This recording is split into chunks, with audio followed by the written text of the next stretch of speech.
गुरुजी, जैसे आपने कल बताया था कि अगर आपके पूजा घर में सभी लोग पूजा करते हैं और वो साथ ही साथ नॉनवेज भी इनटेक करते हैं, तो शालिग्राम इस सिचुएशन में मैं अपने लिए रख सकता हूँ अपने पूजा घर में या नहीं? वही पूजा करते हैं, वो भी वही पूजा करते हैं। अब वो भी फिर उस विग्रह की पूजा करेंगे। हालांकि देखिए ये एक, अगर मैं बोलता हूँ उसमें से आप फिर उतना ही पीस उठा लेते हो। जैसे कल के एक प्रश्न आया था, वो बात कर रहे थे हम ओशो के बारे में, बाकी चीज़ों के बारे में। वो अब गुरु 15-20 चीज़ें बोलेगा, उसमें 1.5 चीज़ आपके मतलब है, बस आप उसे उसमें से ग्रैब कर लेंगे। 14.5 चीज़, 13.5 या 19.5 चीज़ खड़ी रह जाएगी वहीं की वहीं। मांसाहार और मद्यपान ये आपके शरीर तक रह जाता है। इसका मतलब छूट नहीं दे रहा हूं आपको, बिल्कुल भी नहीं, क्योंकि शरीर में ही तो परमात्मा विद्यमान है। ईश्वर ने आत्मा को प्रतिष्ठित करने के लिए कोई डिवाइस चुनी, आपका शरीर ही तो है, तो उसको मलिन कैसे करिएगा? मंदिर में परमात्मा विराजे तो मंदिर में हम मांस थोड़ी चढ़ा देंगे, मंदिर में मदिरा थोड़ी चढ़ा देंगे। तो ये आपका जो मन के अंदर है वही मंदिर है। तो ये जो आपका शरीर है ये साक्षात एक देवालय है, इसमें ईश्वर की प्रतिनिधि आत्मा निवासित है, तो इसको हम दूषित नहीं कर सकते। लेकिन एक शाश्वत सत्य ये भी है कि सिर्फ शरीर तक ही रह जाएगा। अब वो थोड़ी लंबी सांस लेके बैठ सकते हैं आराम से, जो अपना कार्यक्रम करते हैं, उन्हें लगे चलो गुरुजी हमारे मतलब के भी हैं।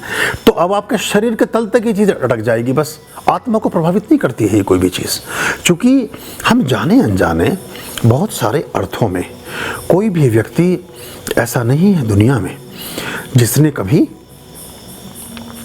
रक्तपान ना किया हो, जिसने कभी मांसाहार ना किया हो। अब देखिए बड़ी अजीबोगरीब बात, जिसने कभी विष्ठा और दूषित पदार्थों, बचपन में ही बच्चा अपने मल मूत्र का रसास्वादन कर लेता है, पता ही नहीं चलता उसको।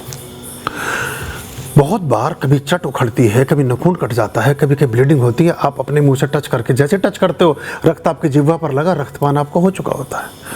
जब आप दही का इस्तेमाल करते हो तो दही में जो पॉजिटिव बैक्टीरिया हैं, अगर सूक्ष्मदर्शी से उसको देखेंगे तो वो ऐसे रेंगते हुए कीड़े नजर आएंगे, आप कभी खा नहीं सकते हो दही को, और दही अभिषेक में प्रयोग होता है। दूध अगर पूरी तरह खराब नहीं हुआ है और अभी पूरी तरह ठीक भी है, उसके मध्य की जो अवस्था है उसमें बहुत सारे जरासीम और बैक्टीरियाज पैदा हो जाते हैं। और भी एक चीज़ कि सबसे बड़ी बात कि हम इतना दिमाग खाते हैं लोगों का दिमाग भी तो मतलब वो उसी श्रेणी में आएगा। तो ये सब चीज़ें चलती हैं, बस हम ये है जितना सचेतन मन से सारे कर्माज वो निहित होंगे, वो निश्चित होंगे, वो लिखे जाएंगे जो आपने सचेत होकर किए। इसलिए दीक्षा की सारी विधियां, शिक्षा की सारी विधियां, आपको दिए जाने वाले उपदेश, आपके जीवन में शामिल कराए जाने वाली पद्धतियां, आपके द्वारा किए जाने वाले कर्मकांड, आपके द्वारा निष्पादित की जाने वाली सभी तरह की विधियां और क्रियाकलाप, वो आपको सात्विकता के बोध की ओर ले जाते हैं और उस बोध से पहले आपके होश को जागृत करते हैं। जो होशपूर्वक आपने किया, अब एक चींटी जा रही है, अनायास आपका पैर पड़ के चींटी मर गई, उसका योनि परिवर्तन है, ठीक है, आप भी कुछ चुना होगा उसने कि भाई इसके माध्यम से मैं कुछ और बनूंगी, बात खत्म हो गई। लेकिन एक चींटी जा रही है और जबरदस्ती से मनोरंजन के लिए आप मार रहे हैं। एक कुत्ता सड़क पर सोया हुआ है और अपनी शेखी या तंद्रा या निद्रा या व्यसन या मदिरापान किसी में भी आप उस कुत्ते को ऊपर गाड़ी चढ़ा दें, उसे मारें और उसे खराब करें, उसको अंग भंग, ये सब कर्मास है। लेकिन अचानक कुछ हो गया तो वो किसी चीज़ में शामिल नहीं होता, क्योंकि आप सचेतन नहीं थे, आपको पता ही नहीं था कि अब ये तो हम इतने, अब देखिए जैन मुनियों में जो हमारे श्वेतांबर पंथ से आते हैं, दिगंबर पंथ से आते हैं, उनमें मुंह पट्टी का प्रावधान है। वो मुंह पर एक पट्टी का प्रयोग करते हैं, आपने ज़्यादातर जैन गुरुओं के साथ देखा होगा। वो इसलिए करते हैं कि मुंह से निकलने वाली जो ऊष्मा है, मुंह से निकलने वाली जो गर्म हवा है, उससे बहुत सारे बैक्टीरिया मर जाते हैं और श्वास के द्वारा भी हमारे बहुत सारे बैक्टीरिया हमारे मुंह में चले जाते हैं। जब हम बात करते हैं तो वो भी एक तरह का प्राणी को की हत्या ही है, उसका समापन ही है, उसका एक तरह से उसका वही है। तो अब और बहुत सारी क्रियाएं हमारे शरीरों में और उसमें ऐसी होती है कि अब एक उम्र के बाद प्रत्येक स्त्री हर महीने एक प्राणांत करती है। ये बड़ी गहरे विधियां, इसके लिए बड़ी समझ चाहिए समझने के लिए।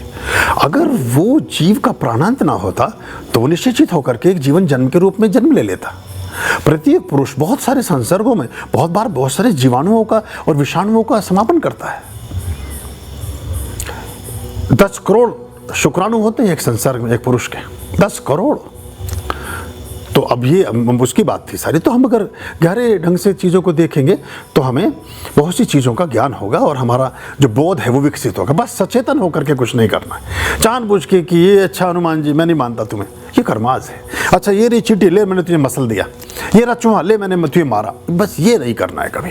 अनायास कुछ हो रहा है तो होने दीजिए, वो प्रकृति की लीला है। और बहुत सारे जानवर हमारे हैं, बहुत सारे इंसेक्ट्स ऐसे हैं, हम बहुत ध्यान रखते हैं, फिर भी कोई किसी अखरोट में, फिर भी कोई किसी काजू में, फिर भी कोई किसी जौ में कहीं छिप के बैठता है एक छोटा सा प्राणी, और वो हवन में कूद जाना चाहता है कि ये रुद्री पाठ के मंत्र चल रहे हैं, मेरे लिए इससे बड़ी कोई चीज़ नहीं होगी, या तो मैं चराचर जगत से मुक्ति पा जाऊंगा या मैं किसी अच्छे जीव के रूप में प्रकट होकर के दुनिया में आऊँगा। वो छिप के बैठ जाते हैं हविष्य सामग्रियों में और वो होम हो जाते हैं, क्योंकि उनको फिर दूसरा जन्म, श्रेष्ठ जन्म मिलता है, क्योंकि वो परमात्मा के ऊपर चढ़ गए।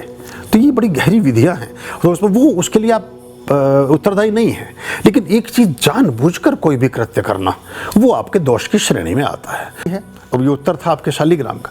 आपको तो पता ही है घर में वो सब ऐसा करते हैं। विष्णु जो है परम सात्विक हैं, विष्णु हैं, बगला हैं, लक्ष्मी हैं, और आपके षोडशी हैं, कमला हैं, है ना, 10 महाविद्याओं में। तो ये कुछ देवियां हैं जिनके बड़े सात्विक स्वरूप हैं। इन 10 में भी 4 बहुत प्योरेस्ट हैं, वो उनको आप बहुत बड़े ध्यान से उनको करना होता है। बाकी कुछ ऐसी भी जो तामसिक हैं या जो रजस में जिनका वास है, वो उसी से फलित होंगी। तो मातंगी है, उनका वास ही रजस में है। अगर रजस्वला स्त्री उसका स्मरण करती है तो तुरंत फलित होती है, तुरंत सिद्ध होती है। तो ये बड़े गहरे विज्ञान है, इनको हमें समझने की आवश्यकता है। तो आप किसी और तरीके से भगवान विष्णु का की आराधना कर सकते हैं, प्रार्थना कर सकते हैं, पूजा कर सकते हैं। उसके बहुत सारे तरीके हैं, हमारे चैनल पर भी हैं और आपको भी उनका संज्ञान है।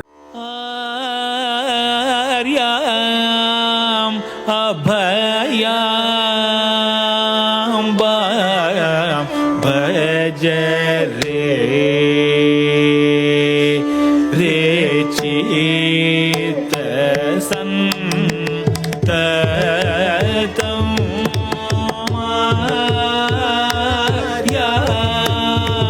अभयाम भज रे